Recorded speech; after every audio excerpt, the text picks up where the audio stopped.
नमस्कार, मैं हूं आपके साथ हर्षिता और आप देख रहे हैं आरवी एक्सप्रेस 24। देश और प्रदेश की तमाम खबरों को देखने के लिए आप हमारे चैनल आरवी एक्सप्रेस 24 को लाइक करें और सब्सक्राइब करना ना भूलें। बुरहानपुर जिले में हमारे देश की सेना का पराक्रम पूरी दुनिया देख रही है। देश के वीर सैनिकों ने हर बार दुश्मन देश के सैनिकों का डटकर मुकाबला किया। उनकी भाषा में जवाब दिया गया। देश की रक्षा करने वाले सैनिकों का जीवन हमेशा प्रेरणादायी है। सैनिक कभी पूर्व नहीं होता, देश सेवा में वो सदैव तत्पर रहता है। उक्त बात पूर्व सैनिक सम्मान समारोह में सांसद ज्ञानेश्वर पाटिल ने कही है और कहा कि युवाओं को उनके जीवन से प्रेरणा लेनी चाहिए। सैनिक कभी पूर्व नहीं होता, वही सेवा काल समाप्त होने के बाद भी देश की सेवा में तत्पर रहता है। आपके सेवा काल के अनुभव रोंगटे खड़े करने वाले हैं।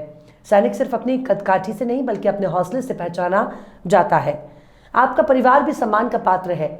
देश के प्रधानमंत्री नरेंद्र मोदी की कुशल कूटनीति और सैनिकों के प्रति अटूट विश्वास के कारण ही चीन जैसे देश को भारत जवाब देना जान गया है। पाकिस्तान पर सर्जिकल स्ट्राइक कर सबक सिखाया था। कार्यक्रम में जनप्रतिनिधियों द्वारा पूर्व सैनिकों को शॉल श्रीफल से सम्मान किया गया। सांसद कार्यालय में सैनिकों और आम जन से सांसद ज्ञानेश्वर पाटिल ने ये बात कही। रविवार को अमरावती रोड स्थित सांसद कार्यालय में सशस्त्र सेना क्योवृद्ध दिवस पर समारोह आयोजित कर सैनिकों का सम्मान किया गया।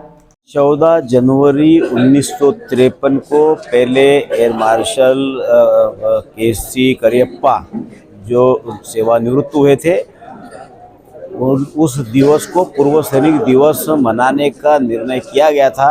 और ऐसे पूर्व सैनिक जिन्होंने अपनी सेवा इस देश के लिए दी, ऐसे पूर्व सैनिकों का सम्मान समारोह का कार्यक्रम आज रखा गया था।